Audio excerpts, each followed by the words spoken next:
Con César Tejedor de la Iglesia, responsable de formación en Europa Laica, nos preguntamos, ¿puede llevar apellidos la laicidad? ¿Tú qué crees, César? Hola, buenas tardes. Hola, buenas tardes, César. ¿Cómo estamos? Pues mira, la pregunta viene a cuento al hilo de unas declaraciones del Papa recientes, del Papa Francisco, en las que defiende por un lado que el Estado debe ser laico, pero por otro lado viene a decir lo que viene diciendo siempre, que es que la laicidad del Estado debe ser abierta, positiva, inclusiva, ¿no? Esos apellidos que normalmente se le ponen a la laicidad y que tergiversan y enmascaran un tipo de ideología contraria precisamente a la laicidad. Entonces conviene aclarar un poco esto. Desde mi punto de vista, la laicidad no tiene que tener ningún tipo de apellidos, igual que los derechos humanos no tendrían sentido si reclamáramos que se tendrían que abrir los derechos humanos abiertos. Eso no tiene ningún sentido, ¿no? La noción de laicidad positiva o la laicidad abierta, inclusiva, sugiere que la laicidad a seca sería negativa, cerrada o exclusiva. Y ahí ya hay una tergiversación del concepto bastante interesada y bastante perniciosa, ¿no? Esta laicidad abierta, positiva, ¿acaso sugiere la idea de que hay que abrir la esfera pública a los intereses oficiales de los poderes religiosos? En realidad esa es la idea que se desliza, ¿no?, a través del concepto de laicidad positiva o abierta. En ese sentido, la religión dejaría de ser un asunto privado que concierne únicamente a la libertad de conciencia de cada cual, que es lo que defiende la laicidad a secas, ¿no?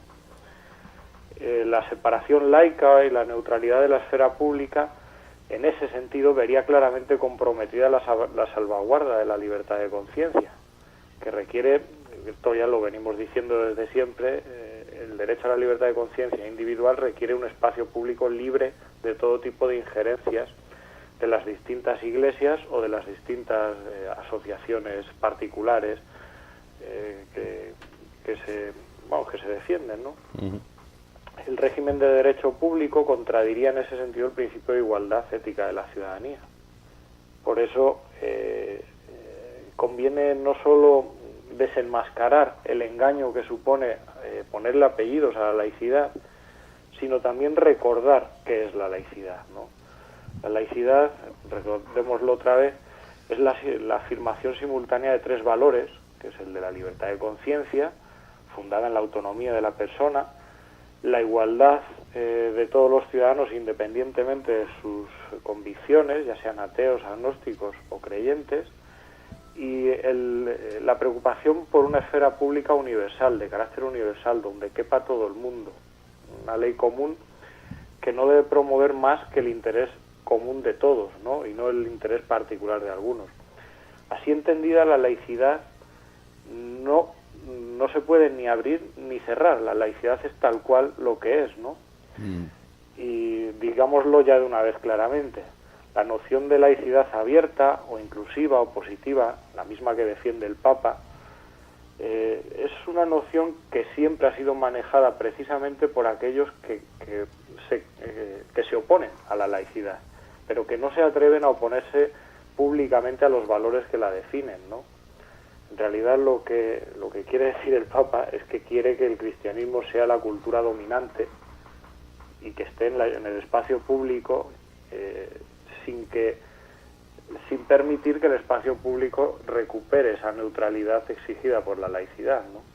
Pero vamos a ver, César, este Papa dicharachero y encantador que tenemos en este momento, como muchos de la gente de su tierra, la mayoría de la gente de su tierra, y que maneja magníficamente el lenguaje y que puede hacer encaje de bolillos con él, al hecho de ser así se le une que es jesuita. Entonces tiene el lenguaje jesuítico y maneja de manera torticera, de forma que te dice lo uno y lo contrario. Sí, exactamente. El problema no está en lo que él hace, que él, mira, no me canso de decirlo, un negocio que lleva 2000 años no es porque esté mal montado. Él, bueno, lo que está haciendo es defender los intereses del negocio.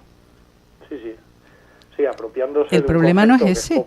Él hace lo que se espera de él. y lo está haciendo de manera eficaz. ¿Para qué vamos a negarlo? Somos nosotros, con nuestras timideces, y que igual no estamos dando el mensaje todo lo claro que tenemos que darlo. Como dice nuestro amigo Miguel, cuando se adjetivan los sustantivos, mal vamos. Exactamente. La laicidad es lo que es, y precisamente por ser lo que es inclusiva y no necesita ponerle ningún adjetivo. Pero vamos a decir las cosas alto y claro y muy concretitas. O sea que igual en un ejercicio de autocrítica o soy muy dura, pero que igual el problema es nuestro, que no lo decimos lo suficientemente claro. A ver, César, yo creo que tú lo dices muy claro. No, es que yo no estoy hablando solo de él. Ya, Esperanza tiene toda la razón del mundo. Hay un intento por parte del Papa de apropiarse de un lenguaje que ahora mismo es aceptado mayoritariamente, el lenguaje del laicismo, pero se lo lleva al terreno de sus intereses particulares y por eso le pone apellidos a la palabra, enmascarando intereses particulares que son precisamente contrarios al ideal de la laicidad, ¿no? De hecho, leyendo las declaraciones del Papa, viene a decir, critica al Estado francés como un Estado excesivamente laico, y viene a decir que las personas deben ser libres de profesar su fe en el corazón de sus propias culturas y no en los márgenes, como sugiriendo que ese tipo de laicidad expulsa a los márgenes de la sociedad al cristianismo o a las distintas religiones, ¿no? Él lo que está sugiriendo aquí es que el cristianismo debe seguir siendo cultura hegemónica y que el laicismo que él defiende consistiría en incluir la posibilidad de los cristianos de seguir manteniendo los privilegios que llevan teniendo, como dice Esperanza, por un negocio de siglos, ¿no? Entonces se apropia de un lenguaje aceptado mayoritariamente, tergiversando su sentido y contradiciendo los principios que lo definen, ¿no? Pues sí. Y esa sería la confesionalidad que defienden los de la laicidad positiva, ¿no? Una estrecha colaboración y bueno, tener en cuenta, por supuesto, manteniendo privilegios, ¿no? ¿Te parece? Que la hagamos de monaguillo, vaya. Claro. Claro. Y el problema está precisamente en que nos dejamos engañar, claro, que no decimos las cosas claras, y ahí estoy totalmente de acuerdo con Esperanza, ¿no? Nos dejamos engañar por un lenguaje atractivo, que es el que sabe utilizar muy bien como buen jesuita el Papa Francisco. Jesuita argentino, ¿eh? Sí, encima argentino, que lo tiene todo. Y nos hace parecer un Papa abierto, que está abriendo la Iglesia a los nuevos aires de modernización, y en realidad lo que está haciendo es adaptar el lenguaje de la Iglesia para seguir perpetuando sus privilegios, ¿no? Claro. Sus privilegios económicos, simbólicos, culturales, en fin, todo tipo de privilegios, ¿no? Lo que conviene en este caso no es criticar tanto lo que hace el Papa, que es algo que se entiende, porque es lo que está viene en la haciendo línea desde siempre, sino reclamar el sentido genuino del laicismo y de la reclamación del Estado laico, que no es precisamente lo que pretende el Papa. El laicismo, el Estado laico, es un Estado donde hay una separación de la esfera pública y la privada, y la esfera pública no puede verse sometida a ningún tipo de injerencia de intereses particulares de las distintas iglesias, ¿no? Y eso no significa expulsar a los márgenes a las distintas religiones, ni mucho menos, ¿no? Es permitir precisamente que todo el mundo pueda ejercer sus diferentes convicciones espirituales en el ámbito que le corresponde, que es el ámbito privado, ¿no? Y en condiciones de igualdad, unos respecto a otros, claro. Es lo único que garantiza la igualdad. Claro. El hecho de que haya un espacio público libre de toda injerencia, universal, es lo único que puede garantizar tanto la libertad de conciencia de todos los individuos como la igualdad de todas sus opciones espirituales, ¿no? Pues sí. Es así de claro, en realidad. Y dice que, bueno, todo Estado que no es laico y que es confesional acaba mal, también ha dicho, ¿no? Sí, y en eso tendrá datos que no conocemos nosotros. En eso le doy la razón. Todo Estado confesional acaba mal porque está porque no está respetando los derechos de las personas. Entre ellos el derecho a la igualdad y a la libertad, ¿no? Pero fíjate, hay una cosa curiosa.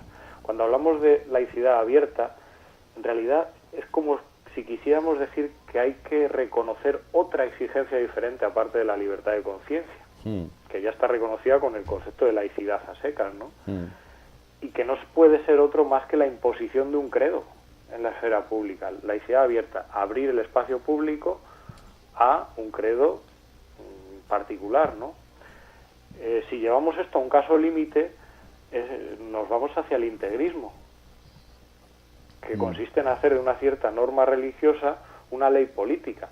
Y si recurrimos a la historia, precisamente la condena del divorcio, de la apostasía, la condena del humanismo ateo, son prácticas que han llevado a cabo los religiosos que han hablado de laicidad abierta.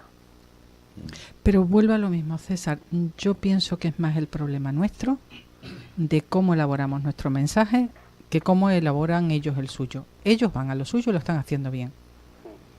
Sí. Somos nosotros, en este momento no tendríamos que estar tanto analizando lo que ha dicho este Papa, sino cómo no hacer que no llegue lo que ha dicho este Papa, con un mensaje por nuestra parte claro, conciso y concreto. Los medios de comunicación los tienen ellos, no nosotros. Pero el problema, ya sé que los medios de comunicación lo tienen ellos y que tienen el poder que tienen, pero bueno, podemos hacer cosas. Claro, aquí y dentro de lo que algo. podemos hacer cosas, vamos a hacerlas. Claro. Y vamos a intentar ser lo más eficaces posible.